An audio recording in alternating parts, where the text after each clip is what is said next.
आपने भारतीय web series फर्जी देख रखी होगी या उसके बारे में सुन तो रखा होगा, जिसमें जाली करेंसी तैयार की जाती है। पाकिस्तान में भी एक माफिया जाली करेंसी तैयार कर रहा है और फर्जी को हकीकत में बदलने की कोशिश कर रहा है। ये माफिया कैसे काम करता है, चलिए आपको दिखाते हैं।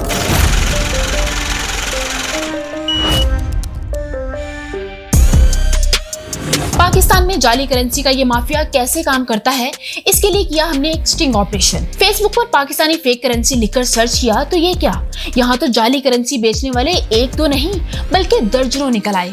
मुख्तलिफ तरीके, मुख्तलिफ दावे, लेकिन काम एक ही। दलेर इतने कि अपने मोबाइल नंबर्स भी धड़ल्ले से शेयर किए हुए हैं। मे प्लस क्वालिटी, लेजर प्रूफ और बैंक के अलावा तमाम जगह पे चली जाती है। आप किसी भी सिटी में हो, आपको तकरीबन 2 से 3 घंटे में डिलीवरी मिल जाती है। ठीक है। 2-4 से हमने राब्ता किया तो उन्होंने जाली नोटों के लिए असली नोटों की डिमांड की, वो भी एडवांस में। देखिए, मैं आपको फेक करेंसी भिजवा रहा हूँ, ठीक है, और मैं आपको कोई कपड़े वगैरह नहीं भिजवा रहा, कोई मोबाइल या कोई और चीज़ ना। आप ये भी तो सोचे कि कैश ऑन डिलीवरी कैसे हो सकता है इनका। फर्स्ट टाइम हमारा एडवांस होता है, नेक्स्ट टाइम आपके साथ हैंड टू हैंड होता है। ठीक है, कैश ऑन डिलीवरी भी रख सकते हैं। खैर, एक बंदा ऐसा था कि जिससे कैश ऑन डिलीवरी पर बात फाइनल हुई। वो 500 और 1000 के नोट भिजवाने पे राजी हुआ और रेट तय हुआ। 500 का जाली नोट 300 में और 1000 का जाली नोट 600 में। जनाब का दावा था कि 500 का नोट लेजर प्रूफ्ड होगा और मार्केट तो क्या, बैंक में भी इस्तेमाल करें। पार्सल मिलना था 2 दिन बाद। तो इस दौरान हमने एक दुकानदार से बात की जिसकी दुकान पर असली और नकली नोट की पहचान के लिए मशीन थी, जिसने हमें बताया कि असली और जाली नोट का फर्क हाथ और मशीन से कैसे किया जाता है। जाली नोट की पहचान होगी उसकी तार में एक ही कलर होगा और कलर होगा ब्लू, या जलेगा नहीं, या अगर जलेगा तो सारी लाइटें ब्लू होंगी। और दूसरा, ये 2 नुक्ते होंगे, इसमें पीछे से एम्बोजिंग लाइनिंग नहीं होगी, वो बिल्कुल प्लेन होगा और इनसाइड 1000 लिखा होता है। जाली नोट में 1000 नहीं लिखा होगा। जो बाबा कायदम की तस्वीर होती है वो भी थोड़ी टेढ़ी सी होती है, जो थोड़ी ऊपर होती है। पेपर का साइज भी थोड़ा सा बारीक होगा और लंबाई में होगा, वो भी जाली है। और इसका खुरदरापन बहुत ही कम होता है, ये मुलायम सा होता है। ये ऐसे चेक करता हूँ तो 1000 नजर आएगा। अगर जाली नोट को चेक करेंगे उसमें नजर ही नहीं आएगा।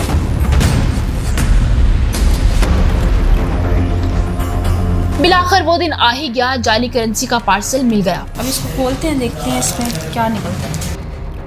पार्सल रिसीव हो चुका है, तो खोल के देखते हैं क्या चीज़ें इसमें। ये ठीक है, ये कुछ 500 के, कुछ 1000 के नोट हैं जो हमने ऑर्डर किए थे। इन नोटों को अगर आप गौर से देखें तो ये वाकई पहचान में नहीं आ सकते कि ये जाली हैं जिस कदर। और यहाँ पर जो हमें बताई गई थी कि ये नोट यहाँ पर हाथ लगाएं तो खुरदरे होते हैं, और ये जो निशानियाँ बताई गई थी वो सब कुछ इसके ऊपर है। जो 1000 वाले एंड में से थोड़ी बहुत फील आ रही है कि ये जाली हो सकते हैं, लेकिन उनकी तरफ से क्लेम यही किया गया था कि ये लेज़र लाइट अप्रूव्ड है। ये 500 वाले जो नोट हैं इनकी तो फ़िलहाल ऐसी तो कोई पहचान नहीं हो रही, लेकिन इनको चेक करवाया जाएगा, उसके बाद हम आपको बता सकेंगे कि क्या ये वाकई ही जो दावे किए गए हैं ऑनलाइन बेचने वाले जो जाली करेंसी बेचते हैं उनकी जानिब से या नहीं।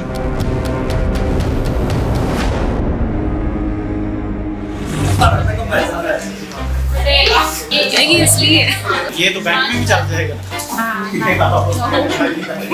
नहीं एडिटर सेम है। हाँ, सेम है। ये चीज इसकी लाइन से पता चल जाता है, लेकिन ये दोनों की लाइनें एक जैसी हैं, लेकिन फील नहीं हो रहा। नहीं फील हो रहा, बिल्कुल नहीं फील हो रहा।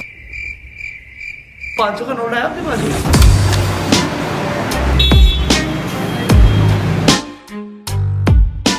महसूस नहीं हुआ। जो नोट आते हैं हमारे पास पकड़ लेते हैं, मगर ये नोट की पहचान नहीं कर सकते। नोट मसलन ये जाली था, मुझे नहीं पता चला।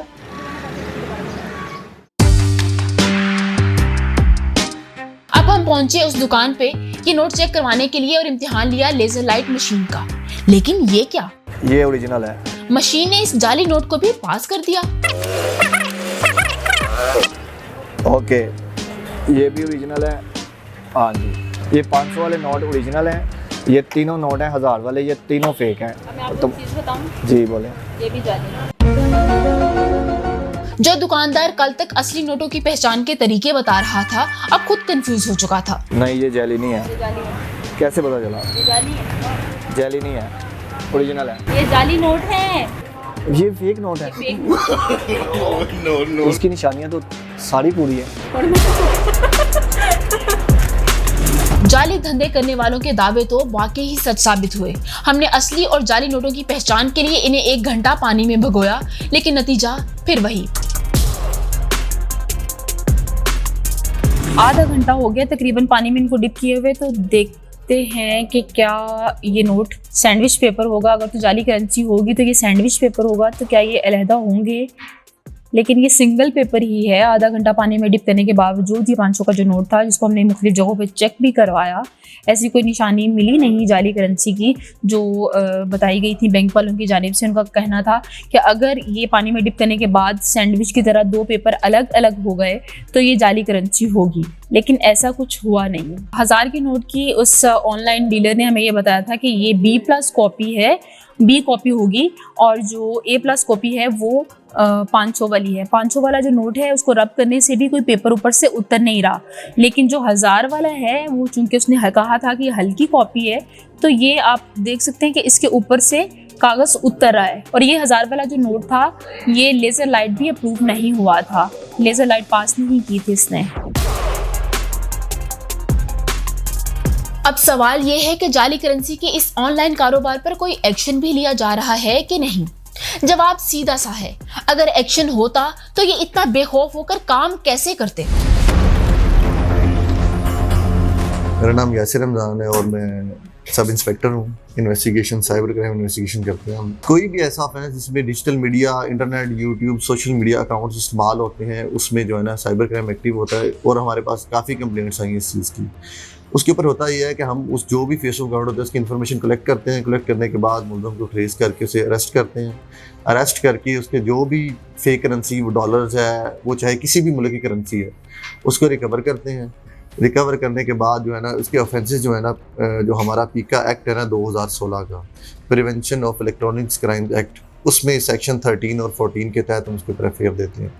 उसके साथ जो भी एडिशनल ऑफेंसेस हम ऐड करके, और इनकी सज़ाएँ जो है ना वो जितनी, जिसकी जो 13 और 14 है, 3-3 साल की सज़ा है इसमें, और जुर्माना है साथ। जो बंदा फेक करेंसी किसी फेक पेज से ख़रीदता है, जब आपको पता है कि एक जगह से फेक चीज़ मिल रही है, तो जो खरीदने वाला वो भी मुल्ज़म है, बेचने वाला भी मुल्ज़म है। दोनों के खिलाफ एफआईआर दर्ज होगी। सज़ाएँ जो सेक्शन 13 और 14 है फाइनेंशियल फ्रॉड और फाइनेंशियल इलेक्ट्रॉनिक फॉर्जरी का, उसमें जो 3-3 साल की सज़ा है वो जो है ना वो ही इनको मिलेगी। लेकिन ये सजा तो इन्हें तब मिलेगी जब पकड़े जाएंगे। अभी तो लगता है कि इनकी 5 उंगलियां घी में है।